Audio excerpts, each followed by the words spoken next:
Well, I'll tell you, this is not your ordinary suitcase.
Okay, here we go. It's called mime. And, you mentioned, hey, how did that suitcase work? Well, actually, like I said, it's my body moving around the suitcase and making it look and appear like that suitcase is standing still or, not moving.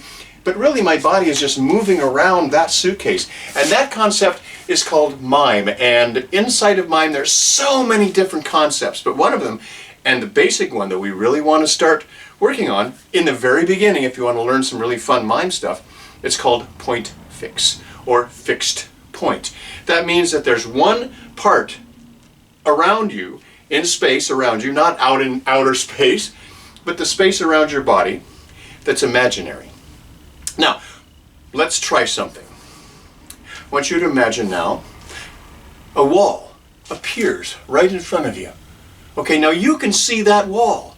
And when you, as your imagination, tells you you see a wall, then that informs the audience. And we also then become part of your world, and we can also see that wall as well, even though it doesn't exist, right?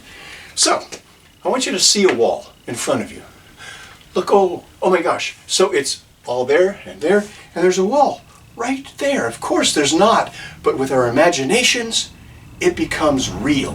So, I want you to reach out and touch that wall. But first, just with your normal hand, reach out and touch a real wall. There's one over here. I can't move the camera. But if I touch a real wall, my hand stops, right? So the same here. But I want you to, just your hand is relaxed. Pick a part in space right there, a very comfortable part, place in space right around you. And doesn't matter, right hand, left hand, however you want to do it. Whichever hand first, and I want you to reach out and I want you to touch that wall. Now see how my hand is kind of, it's relaxed, and when I touch the wall, it flattens out a little bit. That's the wall. So, you reach out and there's the wall. Now, point fix is basically this. It's moving your body all around. Now, your hand is fixed point. Whoa, that's not moving. If you move down, that stays the same. And of course you have to learn that, and it takes some practice to kind of learn to keep your hand in exactly the same spot. But once you do that, then you can do all kinds of other stuff. Let's say two hands now. So 1 and 2. So your two hands now are on that invisible wall. So then, see, you can go down, you can go to the side, you can go this way, you can even touch the wall going across. How tall is that wall? You see, so all of this is illusion. And this is what mime is. It's making people believe that there is an actual thing there. That is called point fix. And throughout the entire body of mime work, that is very, very important, because it is used time and time again in every sort of mime performance. Let's move on to the next thing. So, we were talking about point fix. And the next thing to learn about point fix is the way to create movement with point fix. Right? Because our hands were on the wall, we weren't moving our hands. But now we're going to take it a little step further. imagine there's a point or somewhere around you, in space around your body, right? Now I want you to just reach out and grab a point right there, anywhere. Now that is a point in space. That is point fixed. That is a fixed point. Now what I want you to do is reach out and grab another one. It doesn't matter where. Don't have it way out on the sides, but have it just at a very comfortable place right in front of you. There's that one, and then choose another one, right? So our next step is this: moving those back and forth. Your body's a little bit relaxed. You're not working at it too hard. There and there, back and forth and back and forth. Now, if you want to have a little fun, you can turn it up like that. Turn it down.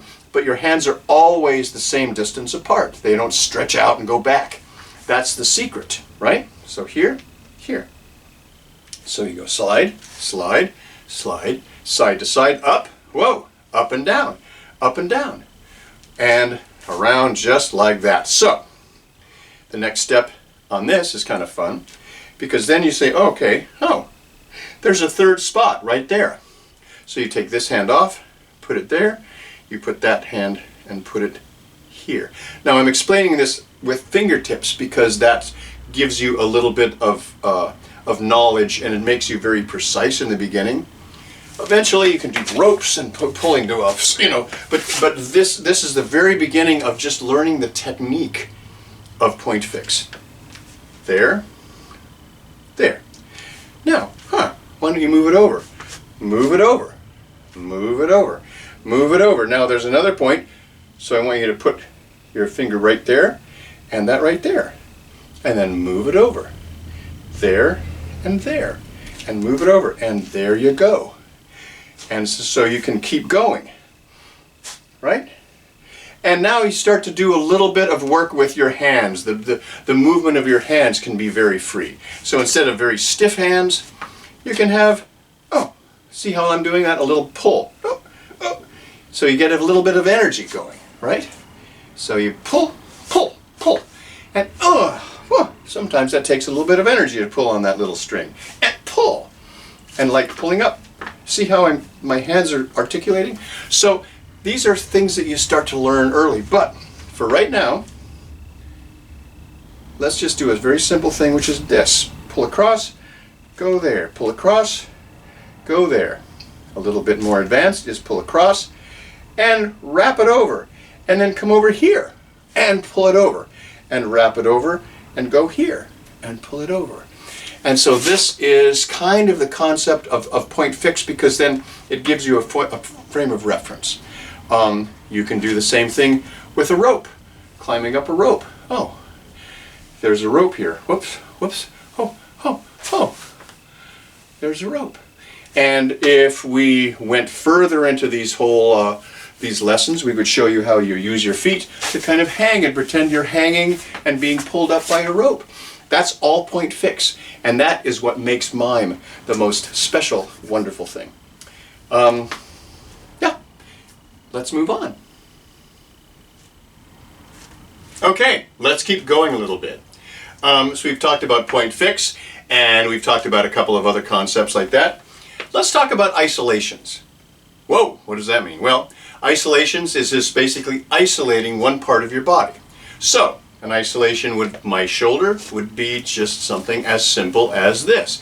You're not moving anything else, and as we study mime, as I've studied mime in the past with some brilliant people, we do lots and lots of stuff that looks like it's very difficult and it's over and over and repetitive, but that really starts to get your body working and your muscles understanding how mime works. So basically, first one would just be isolating your shoulder. So it's basically up, down, on your shoulder, up, down. Everyone try that. Up, down. You're not moving every other part of your body. You're just simply making sure, you can do it in the mirror too. You can just make sure that it's basically up, down, and then the other side. Up, down. Slowly at first, so you know that you're not moving any other things. You can do it with your elbow. Up, down, up, down. Now that's isolation. So basically, like so, like so, like so, like so. Maybe your head. You turn sideways, you keep your body as still as possible. You don't do like that. You just simply try and have that neck go out as far as it can, your head, like so. You're trying not to move any other part of your body. You can feel all the muscles stretching a little bit, and that's when you start to actually really learn the technique. So say, for example, let's use this as an example. Oh, okay, so you're walking along. It's kind of a cold day. As a mime, as a performer, as a mime performer, you want to let the audience know how you're feeling. And because you don't have a warm coat, because you are only dressed like this, you have to tell the audience what you're wearing. Show the audience what you're wearing. Oh, I have a coat. I have this warm coat. You get inside, you take off that warm coat. Now we'll go back to the isolations for just a second. And there's a fireplace here. And you see the fireplace and you go, oh my gracious, there's a wonderful big warm fireplace here. So I'm just going, I'm just get a little scenario. So yes, oh, you warm your hands in front of that fire, right? Ah, there we go. Let us feel, oh, that feels very good. Of course, you're not speaking. It's all mine, but it's called it's called the internal monologue, which means that you're thinking as you're going. You're telling the story in your head, but you're not using your words. You're using your movements. So you go.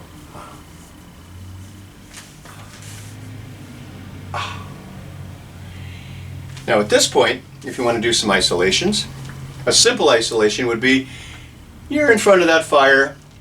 Here's the fireplace here. And you want to see or show us the fireplace with your eyes. Oh, there's the fireplace. You don't have to do so much because, but it's a good way to establish.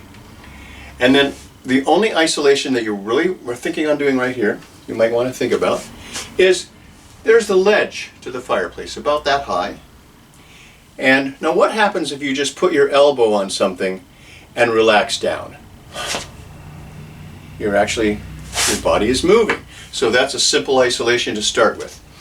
You put your elbow on that imaginary fireplace ledge, and then as this is for another time to show the legs and the whole body. I mean, I'm just kind of doing an up close thing because it just kind of, you get a simple concept of it. But basically here, and then when you relax down, your shoulder isolates up, down, up. So the move is here and up. And then you can dangle your legs. You're actually on one foot, kind of like moving around. So it looks like you're relaxed and all the weight is here, when actually, of course, all the weight is on your feet. And that's another, it just goes on for in infinity to learn such a beautiful craft. But these are the very basic steps. And if you start out learning these, you're golden. You can start learning all other kinds of concepts. So basically here and there. And so that is isolation. That is basically taking, again, that's point fix. My elbow is fixed in space, no matter where I move it. But it's also called isolation. And so, for example, you have what we did before with the little dots. Now you have a rope. So here, actually let me do it this way. So I have a rope in front of me now. Oh, there's a rope. I grab that rope, right? Now, someone pulls on that rope, what happens? Whoa! I get pulled that way because someone pulled on the end of that rope. Now what's the isolation happening here? Well, it's basically first the elbow comes out, right? So imagine it's about right here, elbow. Now what happens after that? Oh, the shoulder goes out, and then the rest of it follows. And you can break all that down. There's a lot more to that, but the basic concept is isolation, isolation, back. So it's whoa, and pulling it back, and whoa, and pulling it back. Let me go a little bit over here so you can see the whole thing. And whoa, there, and whoa. So basically using your isolations, you're using your body isolations all over, everywhere. Legs, knees, feet, your shoulders, your head. It's in a spectacular way to kind of really show your audience and people that you have an imaginary world that is there and it's real for you. And when it's real for you, it's real for them. So that's called isolation. Very basic concepts, but really fun stuff. And there's one more thing I want to show you right after this. We are back, and the last concept that I want to give you is actually using a prop. It could be a hat, it could be just anything around your house, but basically having an object that you can use to kind of create the point fix and those isolations, but using an actual object. So you're not just imagining that there's a hat here. You take off a hat and hold it, but there's an actual hat, you know, and some, you know, I'm sure that, you know, around most people might not have a hat that has this kind of shape to it where you can hold on to it. But the concept is this. You grab that hat and push it. You see how my shoulder is just going forward, and again, the point fix, holding my hand there and not moving it, the isolation of the shoulder. 1, 2, and we can let me move this way a little bit. 1, 2, you know. And then if you want to get your hand underneath the hat and pull the hat, that hat stays right where it is. That's the isolation, and that's the point fix. Oh, oh, you know, and it's going to move around a little bit, but that's okay as long as you make it look like you're trying to pull that hat. That hat is stuck in space. So these are concepts that you know, mimes and people learn and use all the time. For example, the suitcase. So Cody, you asked about the suitcase earlier. Same idea. I'm just simply grabbing that suitcase and using point fix. I'm using isolations, and I'm using other kinds of technique to make that suitcase look like it's floating, like it's stuck, like it's attacking me, like it's floating out of space, and I have to pull it back down again. Well, thank you very much for joining me today. That's about it for the moment. But just a reminder, at your local library you can find all kinds of books about every kind of subject. Mime especially, of course, that we were talking about today. But there's all kinds of books about everything in the performing arts. Music, singing, dance, acting, all that kind of really, really great creative stuff. Art, you know, visual art that you know, that expands your world and makes you think in a different way. So thanks for having me. I think that's it. I'll see you soon.